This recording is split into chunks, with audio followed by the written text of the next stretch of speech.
right, 23 minutes before 10 o'clock. I got two clocks here. I got to figure out which one is right. Because I hate to make a mistake. Yes. There's my lead-in right there. Okay. Yeah. Charlie Seraphin has written a book called One Stupid Mistake. Oh, my gosh. When you think about your own life and you think about the mistakes you've made, the stupid mistakes you've made, and how they changed your life or could have changed your life or could have ruined your life. How many people are in jail right now because they made one stupid mistake? Yeah. You could have, listen to this. Oh my gosh, I hate this thought, but here it is. You could have the best driving record. You could drive 50 years, right? Never have one infraction, never one mistake, right?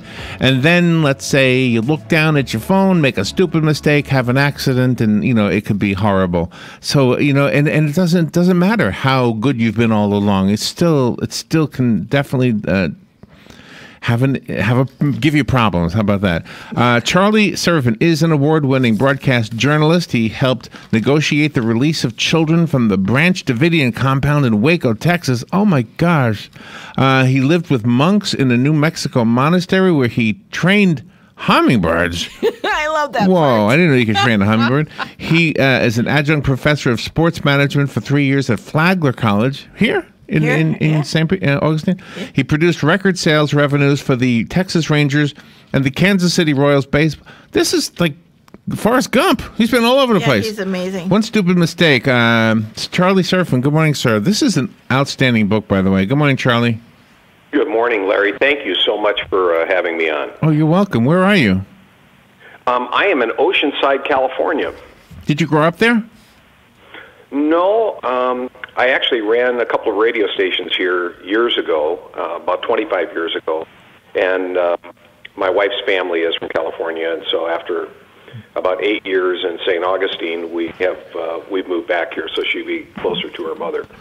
Do you know, if I looked at my own stupid mistakes, I thank God that I didn't make a stupid mistake that put me in jail or killed me or gave me, like some of these stupid mistakes some of these sex perverts have made. I mean, there, but by the grace of God go I. I could have made stupid mistakes too along those lines, Well, everybody does make mistakes, and that's the catchy title of the book. But the more important thing is personal responsibility. Yes. And just sort of getting your act together. And I was listening to the headlines on the station when I was on hold just before we came on the air, and oh my gosh, it's every single day, but it's one stupid mistake after another, after another, after another. And as you listen to that, you realize that we have to get our act together. How do we teach that, though? Because once the stupid mistake is made that puts you in jail or puts you away for life, it's kind of hard to undo it. Yeah, that's at that point, it's too late, and that's really the motivation for the book, is to try to catch people, particularly young people, but middle-aged people and old people as well, because you can go along for 50 years doing it right, and then you do something that you shouldn't do. You shouldn't be looking at your phone while you're driving. There's not a single person. Okay, raise your hand if you think it's a good idea. No one raises their hand. Right. Everybody knows it's a bad idea. And yet, when you overcome your natural instinct to do the right thing in order to do the wrong thing, that's when you get in trouble. So my goal in writing the book, and what I try to teach through the listening exercises, some people call them meditations, but I call them listening exercises, is that if you take a little bit of time every day and get real quiet and get centered, then you are much less likely to make that stupid mistake that can ruin your life. That's very smart, and let's hope that people are teaching that to their children and listening to it for themselves, You also talk about the decision-making process itself. Sometimes people are really quick to make a decision, and others tend to take a long time. Thereby, they might even doubt themselves and make a mistake. Exactly. I ran into a woman in St. Augustine when I was in the process of working on the book. And she told me that she has a really hard time making mistakes. She agonizes over her decisions for weeks, sometimes months. And then she'll make a decision, and then she agonizes about it again for another 2 or 3 months. And, did I do the wrong thing? Did I do the right thing? And she really questions herself. Yeah. She had been married 3 times, that she was living with someone that she self-described as a deadbeat boyfriend. She had all kinds of issues in her life, and I said, okay. So I gave her a copy of the uncorrected manuscript of the book, and I said, look, I don't know, but why don't you just take this? This is a gift from me to you. Why don't you read it? See if it does any good. I got the most wonderful email back from her, and she said, I have decided I'm selling my house. I've kicked out my deadbeat boyfriend. I'm doing these things. And she had a whole list of significant life changes that she was making. And all she really needed was some reassurance that inside of her, just like inside of you, Larry, we have the makings of really good decisions. We really do know right from wrong. We know what we're supposed to be doing. And when Robin gets centered and quiet, she knows that she has a little voice inside of her that says, no, you don't want to do that. That's not a good decision for you. Or, yep, go ahead. And those are the decisions that are the life changers in a positive way. Wow. Not mistakes that screw us up. I love what you just said, but I'm not contesting it because I do agree with what you're saying.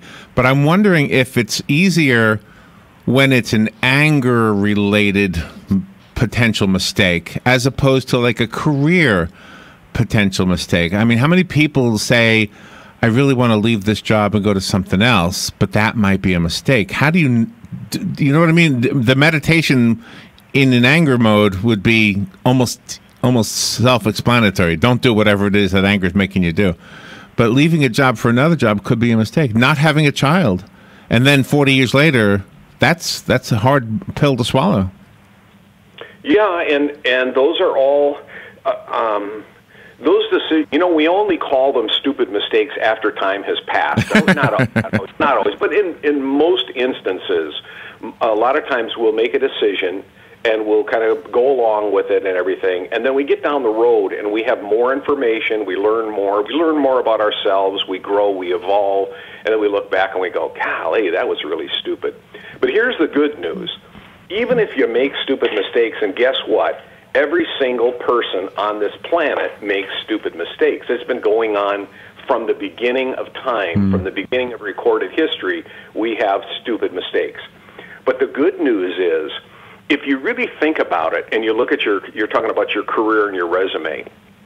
On your resume, you say, I worked at this place and I did this wonderful thing and I achieved this and I achieved that and I got an award for that. Those are the things that we list. The reality is the mistakes that you don't list on your resume are the ones that probably gave you the biggest learning experiences and allowed you to grow the most. And we don't spend enough time with those mistakes. So if the goal is to eliminate mistakes, the reality is we're always going to have some little mistakes that we make. But if we embrace those mistakes, if we really own them and we look at them and we turn them around and examine them from every possible side, we can learn so much from our poor decisions, more than we can from our good decisions. And sometimes people use those mistakes as excuses as to why they're not doing something. Exactly. And then they build on it. And then there's two paths. There's a good path, there's a high path, and there's a low path. And the high path is the one where we say, I'm going to try to do my best. I'm going to try to make all good decisions. And with the reality that once in a while, we're gonna mess up. We're gonna just do things that, oh, gee, I knew I shouldn't have done it. I did it. But instead of running away from it, and how did I get to that premise? Well, I interviewed people for over 2 years, and I would walk up to strangers and say, excuse me, I'm working on a project. Would you mind sharing with me a mistake? And people would look at me. Honestly, they would look at me like I asked them some really horrid Oh my question. gosh! And their faces would twist up, and they would go, and it was so uncomfortable. Yeah. Okay, so then I started asking the second question, and the second question was, "Excuse me, I'm working on a project.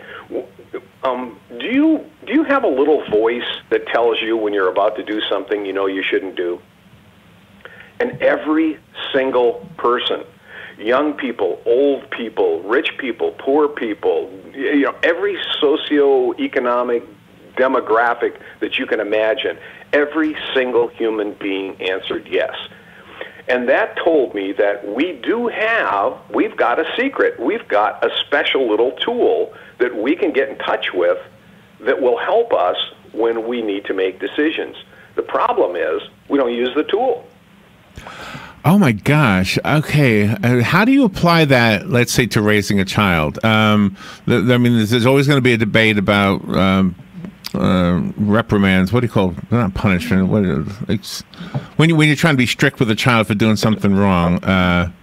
Yeah, punishment. I'll use that word. I can't think of there's a better word, but how do you know? I mean, if you say, okay, I'm going to punish you, or I'm not going to punish you, and then 15 years later, you say, gosh, I made a mistake by never punishing you because now you're robbing banks or something. Yeah, you're a hooligan. I mean, how do you know? Does that little voice speak up at that point? Well, I think the little voice does, yes. But again, the key is, and child rearing is probably the subject of the next book, because that's one of the most difficult things and one of the biggest problem areas in our country today. We see so many in younger people, and this sounds ageist, and I don't mean it that way. There are a lot of wonderful, fantastic young people that are doing things exceptionally well, but there are a lot of young parents in particular that are trying to outdo generations of discipline. And so they're sort of having this, let the child go and do whatever the child wants to do, and that's the free method. I don't even know what it's called. But the downside to doing that is that you create this entitled generation that doesn't understand how to play well with others, how to get along well with others, how to do things within the scope of the culture and the society, and then you end up with the criminal activity and a lot of rudeness and a lot of other things. So in order to parent properly, in order to do anything properly, you have to be in touch and listen to yourself. And in order to do that, you've got to find some time every single day to get quiet, to listen. And the listening exercises are so simple. If you could meditate for a half an hour a day, if you could sit in a yogi position and do true Eastern meditation, you would not have the issues. You would make very few mistakes. Unfortunately, in our culture, and I talk to a lot of people about this, say, do you meditate? And they say, well, I tried it and I'd like to. And do you know that meditation is really good for you from a health and physical standpoint? Mentally, it's really good for you. Yeah, I know it, but it's really, I tried it, but I can't really do it. It's not for me. Why is people are very adamant when it comes to politics, and you brought up Clinton and Trump in your book. They both made stupid mistakes. I would suggest they probably both continue to make stupid mistakes. and the reality is not that they haven't done good things. Not that President Clinton didn't do good things. President Trump has done some good things. It isn't that. It's just I don't think that either one of them has that awareness to be able to spend a lot of time and say. I haven't heard either one of them give a speech recently that says, I've done a lot of stupid things that I'm really That's funny. Yeah. And if I had it to do over, I wouldn't do those things. And that's a big part of it. Oh my gosh, that would be so endearing, I think, and so honest. But I think their fear is that it would be a mistake to admit to having made mistakes. That's what I think. Well, and I think the key word that you just said is fear. And when you're motivated by fear, you don't get good results very often. You're a philosopher. Are all mistakes stupid? Well, I'll give you an anecdotal answer if I can. I'll try to make it quick. There was a woman who I asked this question to, and she's in about the 1% that stopped, reflected, and gave me a really sincere, serious answer. And here's what she said. She said, 10 years ago, I had a relationship with a man that I had no business having a relationship with, and I got pregnant when I was 19 years old. And my jaw dropped. I went, wow, I wasn't looking for that kind of a true confession. And she said, for a long time, I thought it was the stupidest mistake that I could ever have made. But the reality is, my son, who's 10 years old now, is wonderful. I've since met the man of my dreams. We have a wonderful marriage. We have a great family. And I have really am blessed. So blessed. So was it a stupid mistake? I guess so. And did it work out really well? Yes. And how did it happen? Well, she really embraced her mistake. She learned from it. She never made the same mistake again. And she had a wonderful result because of the way that she approached it. That is actually, believe it or not, an answer to the next question I was going to ask. And the next question I was going to ask didn't take it in such a profound way, though. I was going to ask, in anybody that you spoke to, did they tell you that a stupid mistake was actually a blessing in disguise? And I was going to equate it to, let's say I'm driving, someplace and I make a mistake and turn the wrong way. And next thing you know, I find this amazing sunset or something. Or so I just happen to see something I wouldn't have seen if I didn't go that way. But that to me, the birth of a child, especially a child that you love, who loves you, yeah. And again, I mean, it just seems to me that once you make a mistake and you can't turn back, you have to either embrace it or move on somehow, Yeah, and if you don't embrace it, if you hide from it, if you run from it, if you refuse to acknowledge it, if you pretend it doesn't happen, if you blame it on somebody else, which is really in vogue now, or if you blame it on circumstances, as Robin said earlier, and you make up excuses, you end up with this festering thing I equate it to like a sliver in your finger. And it's not terrible, awful, but it's just kind of always there. And until it comes out, and it will come out. That's the other thing, is we make these little mistakes, and I asked a philosophical question. I don't know where this came from either, but I said, that you know the riddle: if the tree falls in the forest and there's no one there to hear it, does it make a sound? Well, people have argued that for years and years and years. They can argue both sides of the thing. I say, if you make a mistake and you're the only one that knows about it, is it still a mistake? I think so, because then your conscience has to come into play. Exactly. Do we make collective mistakes? I'm sort of almost a rhetorical question, because obviously we do, as voters, sometimes as I don't know, as the people who decide to accept something that's edible as healthy, and it turns out it's not so healthy. We make mistakes like that collectively all the time. Yes, we do. Yeah, and that part I think always shows up. You said earlier that we know a mistake is a stupid mistake when we look back on it, and I think that's with those kind of mistakes, especially collective mistakes. We think about it. Oh my gosh, that was so stupid to do that back then. Dragging people out of Africa and saying, you know what, you're going to work for me, and I'm going to own you, and and you're never going to earn a penny from your work. That was a mistake that we made as a collective society. Yeah, but there were always people within that collective society who were a little more in touch with their true north, their internal compass, their quiet little voice, whatever you want to call it. There were always people who were dissenters, who said, no, yeah, you know what? Good point. That doesn't really resonate with me, and I'm not going to do that. Even though the rest of the herd is all going in that direction, I'm not going in that direction. And there have been incredible stories about people like that. What about the folks who walked up to the boarding gate and turned around and got off and didn't get on the plane, and the plane didn't make it to its destination? We know those stories. We've heard them before. They exist all the time. I tell the story and I think I'm in touch with it because as a kid, I experienced it. There were 6 boys in a car. They were high school students, seniors and a junior. One of the boys, one of the seniors, said, "Stop the car, I want to get out." And he was the life of the party, and they were just having a good time on a Friday night cruising around town. And they went, no, come on. He goes, "No, I just stop the car, let me out." He got out and he walked home. The other boys went down the road going too fast, had an accident, and were all tragically killed. Now, the reason the story is because I lived in a small town. When they brought the car back into town, and everybody went by to gawk at it and look at it, and it was just burned to a crisp. It was a fiery collision, terrible thing, and it had that awful, awful smell that you know what I'm saying if you've ever smelled it. And as I looked at that physically, I looked at it. I went, "Holy cow!" Then I heard the story about the boy who didn't get killed.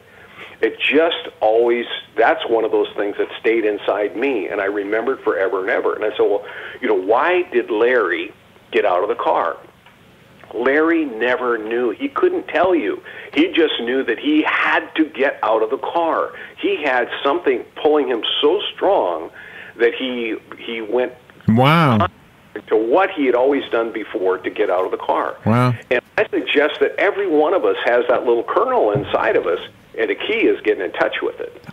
Can I ask you to talk a little bit about the Branch Davidians or cults in general? I mean, obviously that's a bad decision to join a cult, but you were able to persuade them to let some of them go? Well, the night of the shootout, I was managing a radio station in Dallas, and for whatever reason, again, a lot of things we never can explain in life, the Branch Davidians picked that radio station as their voice to the world.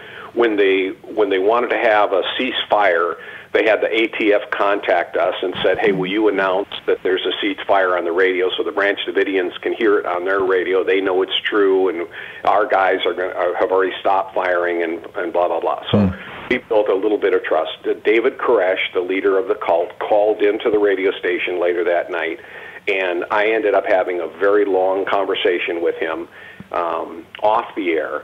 But in the process of having this conversation, they forwarded to us a biblical-sounding message and asked us to read this on the air. And if we would read it on the air, that they would release some children. And I read it on the air, and then we recorded it, and we played it back every 15 minutes. And every time we played it on the air, they let another couple of kids go.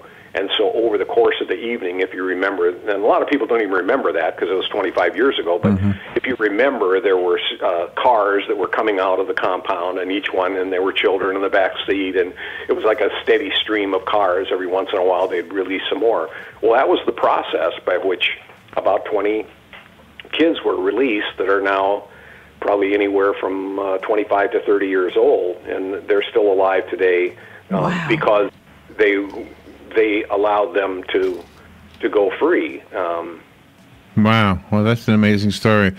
You're getting rave reviews on Amazon. I have a copy of One Stupid Mistake, Smart Decision Making in a Crazy World. I love that idea of looking into your inner self and just getting in touch with that small voice.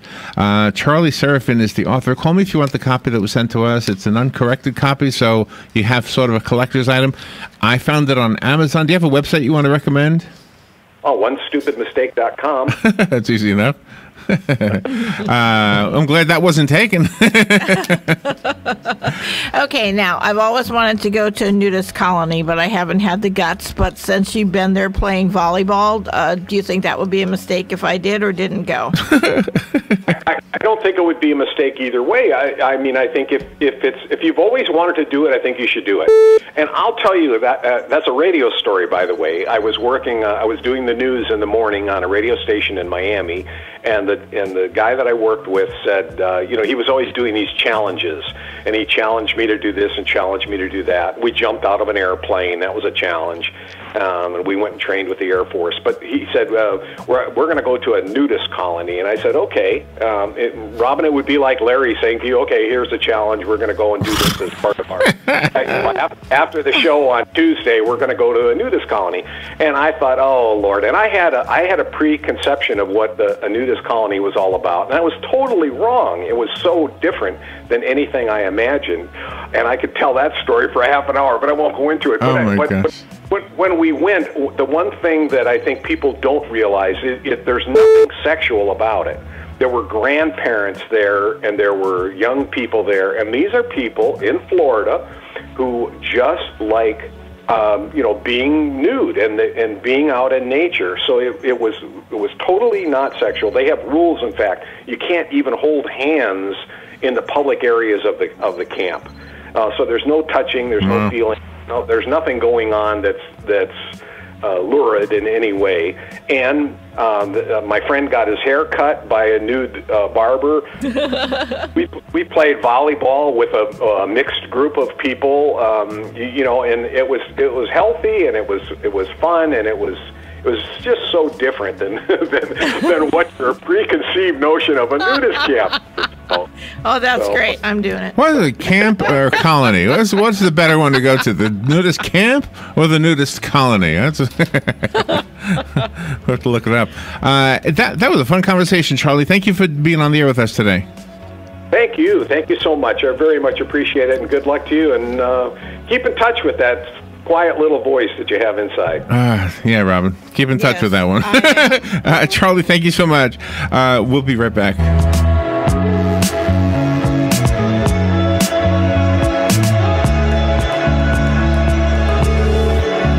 Broadcasting from the Paddock Mall Studios, this is WOCA, Ocala, Gainesville, The Villages, 1370 AM, 96.3 FM, The Source.